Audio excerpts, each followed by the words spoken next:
Hola, le doy la bienvenida a nombre del Ayuntamiento de Mérida y del Centro Municipal de Emprendedores. Mi nombre es Yamile Wicap Canché, yo soy psicóloga, licenciada en Psicología y maestra en Psicología Aplicada. Actualmente me desempeño como asesora técnico-pedagógico de Educación Especial y soy cofundadora y directora de un centro que se llama Soleil Desarrollo Emocional y Social. El día de hoy voy a platicarles sobre un tema que me apasiona, que me encanta, que es la inteligencia emocional. Y para empezar, lo primero que quiero compartir con ustedes es, pues, ¿qué es la inteligencia emocional? ¿A qué nos referimos cuando hablamos de inteligencia emocional? Y es un término que seguramente han escuchado mucho en redes sociales, seguramente han leído de este tema, o alguna vez han escuchado sobre cursos, capacitaciones, o han visto videos. Pero la inteligencia emocional es la capacidad que tenemos las personas para reconocer y darle un nombre a nuestras emociones y a lo que los demás sienten.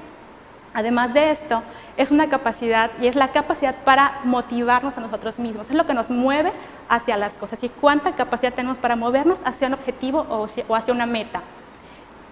Además de esta capacidad de motivarnos, de reconocer lo que sentimos y de reconocer lo que los demás sienten, tiene mucho que ver con cómo establecemos relaciones con otras personas, con cómo nos relacionamos con los demás y cómo yo soy capaz de resolver un conflicto, de trabajar en equipo o de colaborar con otras personas.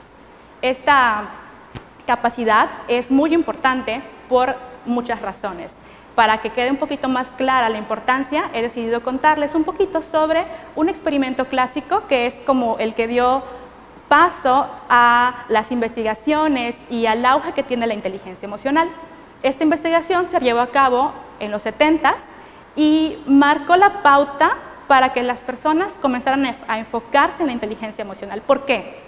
Fue una investigación que se realizó con niños pequeños que consistía básicamente en darles a los niños un malvavisco, seguramente muchos lo han visto y si no pueden también buscarlo, pero en una habitación se colocaba a un niño y se le daba un malvavisco y se le decía, si tú esperas 15 minutos, yo te voy a dar 2 malvaviscos. Las personas se iban, las personas salían de la habitación y esperaban los 15 minutos. Entonces, en ese tiempo los niños hacían infinidad de cosas. Había niños que olían el malvavisco, había niños que le robaban un pedacito, como que no te vas a dar cuenta, pero le voy a robar un pedacito. Había otros que lamían el malvavisco y había otros que de plano cuando se los pusieron, lo agarraron y se lo comieron. Entonces, ¿por qué fue muy importante la investigación? Porque le dieron seguimiento a lo largo de los años y descubrieron algo que realmente tiene mucho que ver con nuestra calidad de vida y con nuestra regulación emocional. ¿Qué fue lo que descubrieron? Descubrieron que aquellos niños que lograron regularse y no comer el malvavisco tuvieron mayores posibilidades de tener una vida laboral exitosa posteriormente. Fueron personas que 20 años después tuvieron un estatus económico mejor, tuvieron una mejor salud física y mental, tuvieron más seguridad, una mejor relación de pareja y por supuesto tuvieron más éxito profesional. Entonces, esto fue como un boom, porque esto quiere decir que mi regulación emocional es un predictor de éxito. Piensen tal vez que tengan una cantidad importante de dinero. A lo mejor puedo pensar que tengo 50,000 pesos. Y yo puedo decidir si esta cantidad de dinero la tomo y la gasto, a lo mejor voy y me compro cosas, lo que me encanta, o puedo decidir dejarla ahí y esperar. Es decir, puedo decidir postergar mi gratificación. Voy a esperar un tiempo para gratificarme. Seguramente producirán más dinero si esperan y podrán comprarse algo mejor o podrán alcanzar una meta más importante. Y esto se puede traspolar a todos los ámbitos de la vida, ¿no? Es como en el ámbito laboral podría ser igual. Me pongo una meta pequeña y yo puedo decidir, ya la alcancé, pero a lo mejor si yo sigo trabajando, podría tener mayores resultados. Pero yo decido, bueno, pues ya hice lo suficiente, ya no tengo que hacer más, entonces ahí me voy a quedar. Eso es como la importancia de la inteligencia emocional. A mayor regulación emocional, mayor capacidad de tener éxito profesional y en la vida cotidiana. Entonces eso podemos aplicarlo a la vida personal, a la vida laboral, a la vida empresarial, a las relaciones de pareja, a todo prácticamente. Es como muy importante entender entonces de qué consta la inteligencia emocional. ¿Qué es la inteligencia emocional? Y es algo que tenemos que comprender de forma clara para poder desarrollarla, para poder cultivarla, porque algo que también se ha demostrado es que aunque tengamos ciertas habilidades, las personas pueden desarrollar su inteligencia emocional si la trabajan. Entonces vamos a entender primero de qué consta y podemos hablar de dos grandes componentes. Uno es el componente personal y se va a referir a todas las habilidades que tienen que ver conmigo mismo, a todo lo que tiene que ver con mi persona. Ahorita voy a explicarles un poquito cuáles son esas habilidades, pero también hay un componente social y ahí te hablamos de lo que tiene que ver con todas las demás personas que nos rodean. Vamos a ver ahorita, voy a explicarles un poquito cada una de esas competencias. En las competencias personales vamos a encontrar primero la autoconciencia. ¿Qué es la autoconciencia? La autoconciencia es la capacidad como tal de conocerme a mí mismo. Y cuando hablo de conocerme a mí mismo, me refiero a una gran variedad de ámbitos. El poder conocer mis emociones, el poder reconocer cómo me siento, el poder darle un nombre a cómo me siento. Y piensen ustedes qué complejo es esto, porque culturalmente no estamos preparados. Culturalmente, cuando el niño se cae y llora, lo primero que le decimos es, no pasa nada. Sí, sí pasa. Le duele, está triste, se lastimó, o a lo mejor si el niño lloró porque no logró conseguir algo, se frustró. Entonces, culturalmente nos vamos predisponiendo a no ponerle un nombre a lo que sentimos, cuando en realidad es muy importante el poder decir, ay, me lastimé, me equivoqué, me siento triste, me siento molesto, me siento frustrado. ¿Y qué ocurre?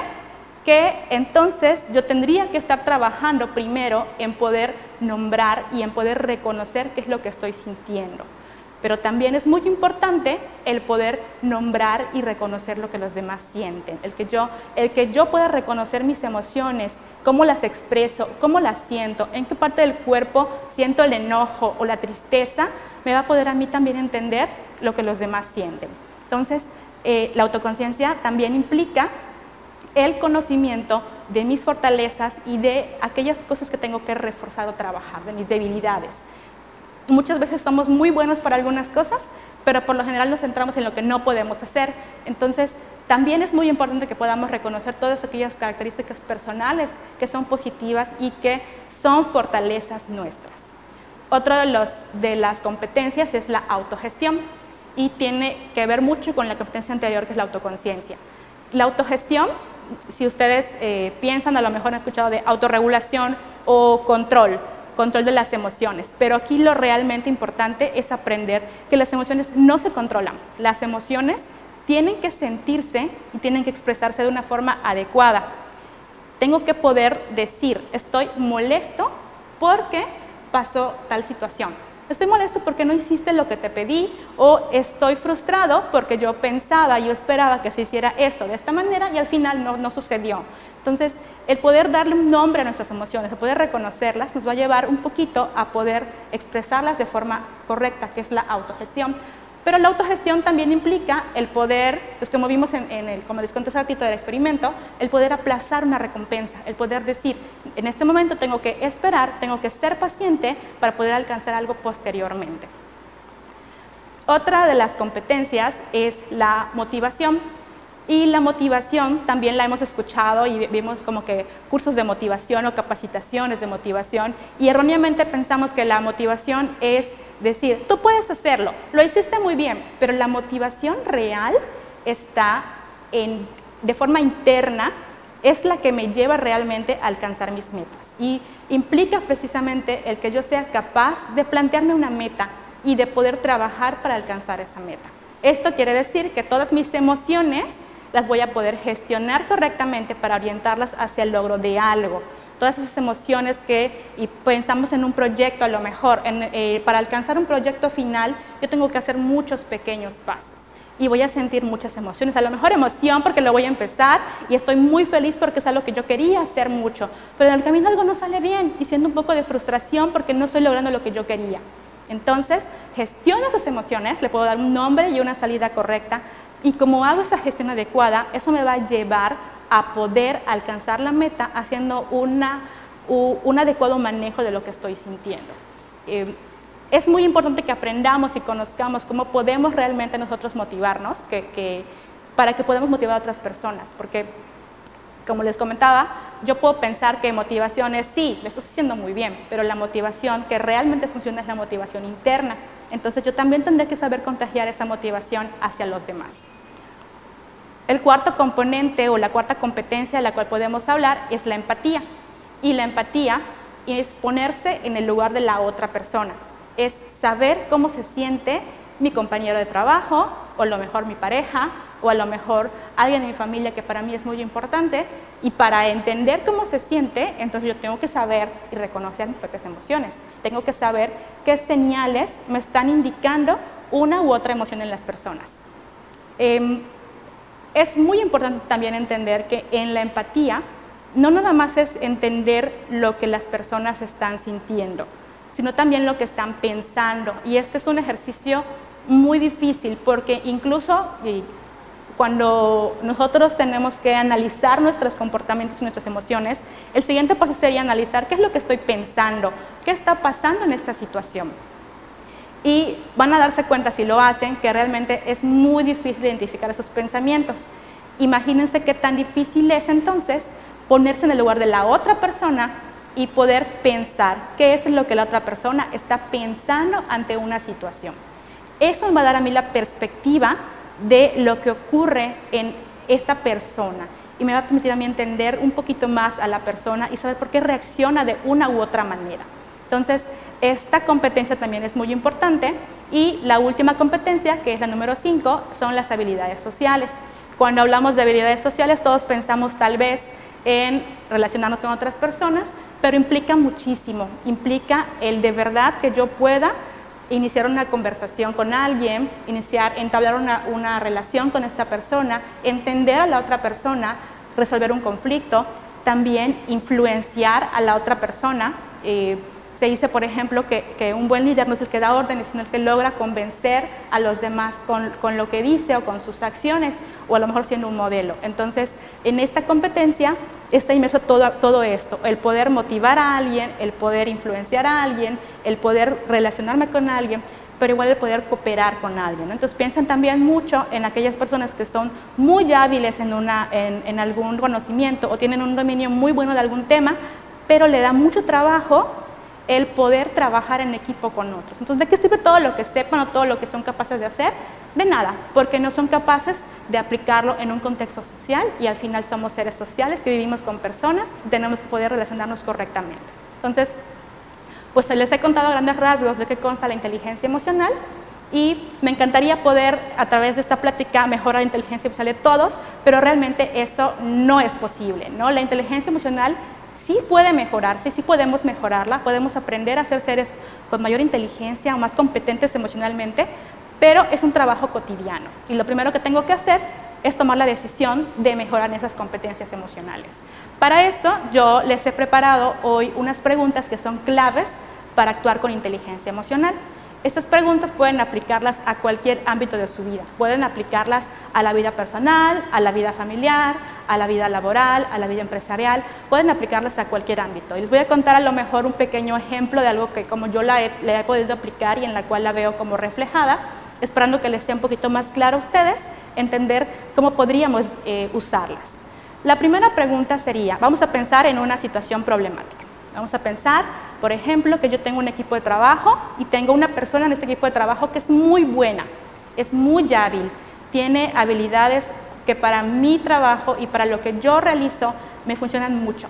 Pero algo ocurre que esta persona que en mi equipo de trabajo es muy buena, no lo está haciendo. Está haciendo el trabajo por hacerlo, está cumpliendo en lo mínimo posible, pero no está dando lo que tendría que dar porque yo sé que es capaz y porque lo ha dado anteriormente. Entonces me encuentro ante una disyuntiva. ¿Qué hago? ¿Cómo reacciono? Y aquí es donde puedo decidir aplicar la inteligencia emocional o simplemente pues reaccionar impulsivamente, ¿no? Entonces vamos a ver cómo podríamos aplicarlo. La primera pregunta es, ¿qué siento en esta situación? Yo, por ejemplo, podría sentir un poco de frustración y pensar, ¿no? Aunque ya me adelanté, podría pensar, ¿qué está pasando con esta persona? Es muy capaz, ¿por qué no está haciéndolo? Otra emoción que podría ser sería enojo, podría pensar, ¿por qué yo estoy trabajando mucho y por qué esta persona no lo está haciendo? Me molesta mucho que esta persona no lo esté haciendo. O puedo sentir tristeza porque no puedo entender cómo alguien tan valioso y tan bueno el día de hoy no esté cumpliendo o no esté dando lo mejor de sí. O decepción podría ser la emoción tal vez. Entonces, acá lo importante es darle un nombre a la emoción que estoy sintiendo, no importa cuál sea. No importa si es enojo, si es tristeza, si es frustración, no importa. Le doy un nombre a lo que estoy sintiendo. La siguiente pregunta que me tendría yo que hacer es ¿qué siente la otra persona? Vamos a pensar en mi colaborador. ¿Por qué está haciéndolo? No lo sé. Pero si quisiera yo saber qué está sintiendo, probablemente esté angustiado, probablemente esté agobiado, probablemente sienta desesperación o probablemente no se está dando cuenta de lo que está pasando. Entonces, mi segunda pregunta fue pensar en qué sentiría la otra persona, para empezar a entender un poco la situación que está ocurriendo. La tercera pregunta sería, ¿cómo interpreto lo que está pasando? Y cuando hablo de interpretar, me refiero a ¿qué estoy pensando ante tal situación? Es decir, ¿qué pasó por mi mente cuando me percaté que esta persona que colabora conmigo, que es muy buena, que puede dar lo mejor de sí, no lo está haciendo? A lo mejor pensé, pues creo que ya es una persona floja, o a lo mejor pensé, ya no le interesa trabajar con nosotros, o a lo mejor puedo pensar, tiene un problema personal o familiar que es muy importante y lo está agobiando. Entonces, el ponerme en la perspectiva de entender qué está pasando con esta persona y identificar mis pensamientos, comienza a darme un poco de claridad o comienza a abrir un panorama diferente a simplemente enojarme y decir, no, ya no quiero que trabaje conmigo porque no está cumpliendo con lo que debería cumplir. Entonces también puedo preguntarme cómo los demás lo van a interpretar.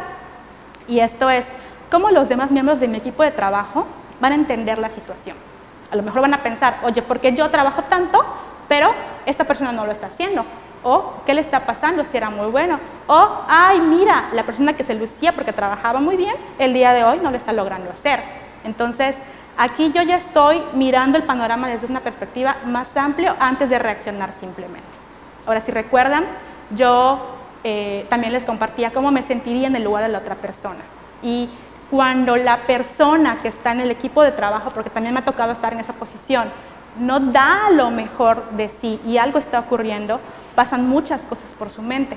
Entonces, llega un punto en el que también comienza a darse cuenta de que simplemente si es un problema personal lo que le está afectando, hay otras emociones que comienzan a aparecer porque comienzo a darme cuenta que aquello que me pasa de forma externa afecta mi vida laboral, afecta mis relaciones sociales, afecta mi vida familiar en todo momento y entonces comienzan a aparecer múltiples emociones. Comienzo a sentir a lo mejor más enojo, más tristeza o a lo mejor frustración o desesperación y simplemente a veces son tantas las emociones que me agobian y no puedo manejarlas adecuadamente. Entonces, es muy importante que yo siempre piense en cómo las otras personas se sentirían cuando estén en esa posición. Otra pregunta que es muy importante y que comienza a darnos un poco de luz es ¿qué puedo hacer para reducir la tensión y pensar con mayor claridad? ¿Se recuerdan? Yo les comentaba que una primera emoción podría ser la frustración por la otra persona o el enojo. Yo podría sentirme muy enojada porque no estamos alcanzando algo por una persona. Y podría sentir muchísimo enojo hacia esta persona, o podría pensar, ¿qué está pasando? ¿Qué ocurre que esta persona no lo está logrando? Y sentir muchísima rabia. Entonces, lo ideal es que yo descubra cómo puedo sentirme tranquilo. Y a lo mejor también hemos escuchado miles de formas de estar calmados y de, pues puedes respirar o puedes apartarte, pero la verdad es que lo que mejor funciona es lo que a cada persona le sirve. Por ejemplo, a mí me ayuda a estar calmada el darme un baño. Y puede ser que a otra persona le ayude a estar calmada el agarrar y limpiar algo. O puede ser que a otra persona le sirva estar calmada ponerse música y escucharla. Entonces aquí también entra lo que les comentaba del autoconocimiento. ¿Qué de lo que yo ya sé que hago y me ayuda a calmarme puedo hacer? Si yo me conozco y yo sé qué acciones me van a ayudar a estar más tranquila y a pensar con más claridad, yo puedo ponerlas en marcha. Yo puedo decidir entonces, voluntariamente, tomarme un tiempo, alejarme de la situación, a lo mejor necesito manejar mi automóvil para aclarar los pensamientos, y una vez que yo logré tener más claridad sobre lo que está pasando y estar más tranquilo, ¿Por qué? Porque cuando estoy enojado no pienso con claridad, no puedo pensar y no puedo analizar el problema desde todos sus puntos de vista. Entonces realmente necesito poder calmarme para poder hacer un análisis efectivo de la situación. Entonces yo escojo la estrategia que mejor me funcione y puede ser una estrategia cotidiana, pero tengo que conocerme y saber qué es lo que a mí me hace sentir calmado. Una vez que yo entonces ya estoy más tranquilo, ahora pienso qué fortalezas tengo que puedo usar para afrontar la situación. Pues, por ejemplo, una fortaleza puede ser que soy muy buena haciendo acuerdos. Puedo platicar con la persona y puedo lograr un acuerdo efectivo. O a lo mejor soy muy buena con las habilidades de comunicación y cuando yo hablo con las personas logro convencerlas o logro influir en ellas de forma que ellas puedan modificar sus pensamientos. O a lo mejor soy muy buena porque logro que cuando yo hablo con la persona pueda contarme todo lo que le ocurre.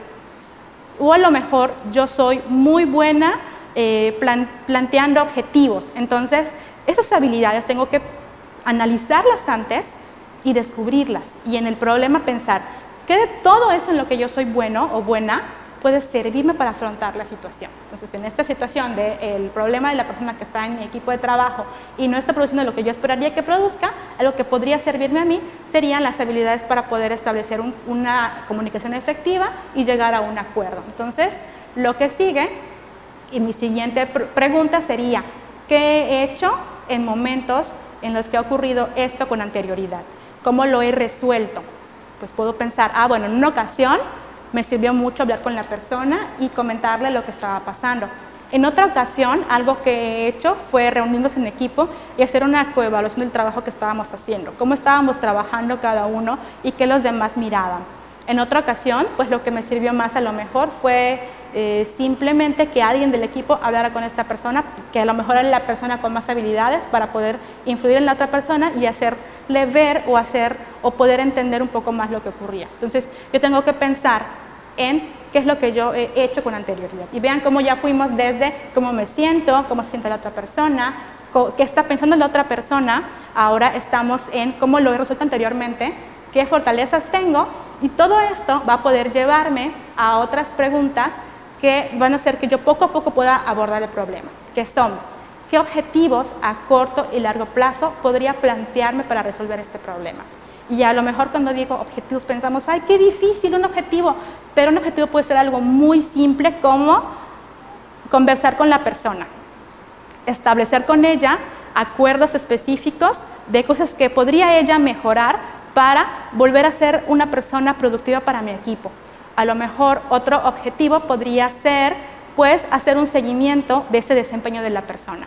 Y yo ya comencé como a establecer pasos para abordar este problema. Todavía no lo estoy resolviendo, estoy todavía en un proceso de planeación y vean cómo hay mucha autorregulación en mí para poder hacer esto, porque si yo simplemente hubiera dicho, no, pues no lo está resolviendo y voy y le digo, ¿sabes que no estás trabajando? Esto no podría ser resuelto de una forma efectiva. Entonces ahora la siguiente pregunta es, ¿cuál será el momento ideal para hacer que mi plan funcione? Al menos para mí, el momento ideal será cuando yo esté calmada, cuando yo esté tranquila para poder abordar a la persona y para poder manejar la situación ante ella y también ante mi equipo de trabajo, porque probablemente también tendría yo que sentarme con mi equipo y platicar sobre lo que está pasando. Pero si yo sigo muy molesta con la persona y las emociones me dominan totalmente y no estoy pensando lo que estoy diciendo, entonces para mí no sería el momento ideal. Tendría yo que esperar a sentirme más tranquila. Obviamente no voy a dejar que pasen 5 meses, pero sí tendría yo que escoger un momento en el cual pudiera estar lo suficientemente en calma para poder abordar la situación y poder llegar a un acuerdo que pudiera servirnos para resolver la problemática. Pues ahora pienso, ya sé que podía poder hacerlo cuando esté tranquila. ¿Cómo lo voy a implementar? ¿Qué voy a hacer? ¿Cómo voy a abordar a la persona? ¿Qué voy a hacer yo, Yamile? ¿Cómo le voy a plantear las situaciones? ¿En qué momento lo voy a hacer?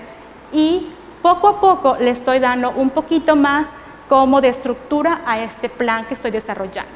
Y fíjense que aunque lo estoy poniendo en un ejemplo un poco laboral, es algo que podríamos implementar perfectamente en un problema familiar.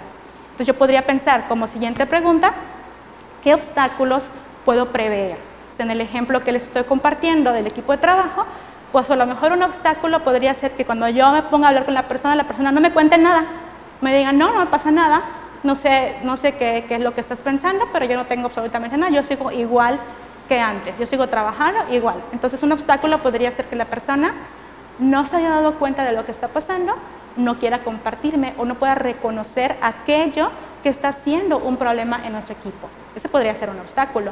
A lo mejor otro obstáculo podría ser que los demás miembros de mi equipo de trabajo simplemente piensen, ¿para qué vas a resolverlo? ¿Para qué vas a buscar platicar con la persona? Simplemente, pues creo que ya no funciona, ya no la queremos aquí. O a lo mejor otro obstáculo podría ser que mi enojo dure tanto que me cueste trabajo manejarlo y que no pueda yo resolverlo efectivamente.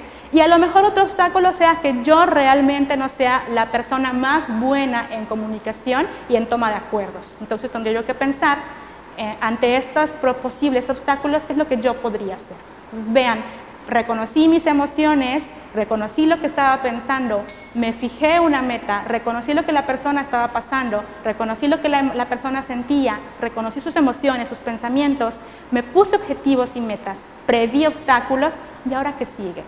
Bueno, la última pregunta que podríamos plantearnos, una vez que ya hemos identificado qué sentimos, qué siente la otra persona, qué pensamos, qué piensan los demás, qué obstáculos podría yo enfrentar, sería ¿qué otras formas podemos o pueden existir para resolver este problema? ¿Cómo lo he resuelto anteriormente? Ya habíamos platicado de eso, pero además, si esto no funciona, entonces, ¿qué otra cosa podría yo hacer? Entonces, tengo que vislumbrar todas las posibilidades para resolver el problema. Lo ideal es que una vez que yo tenga este panorama completo, ahora sí ponga en marcha mi plan de acción.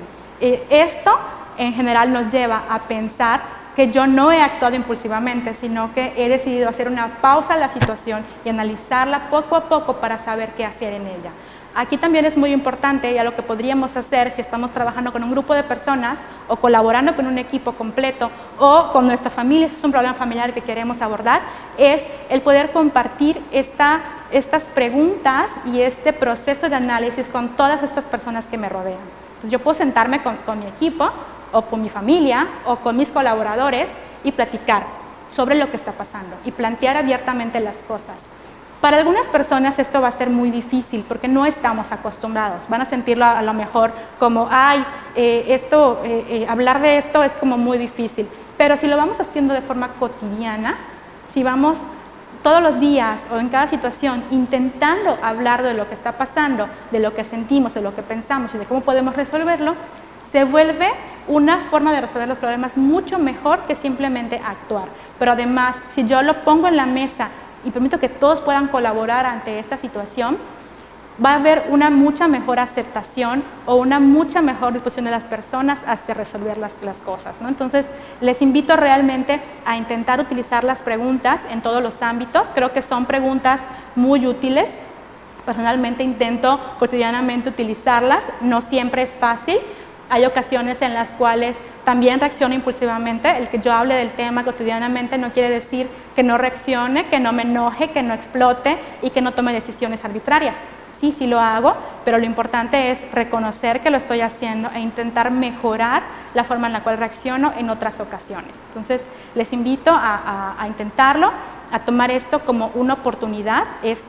Un problema puede convertirse en una oportunidad, pero lo importante es poder estar bien conmigo mismo para poder resolverlo de forma exitosa. Les agradezco mucho su atención, me despido de ustedes esperando que lo que hemos platicado el día de hoy les sea de mucha utilidad. Muchas gracias.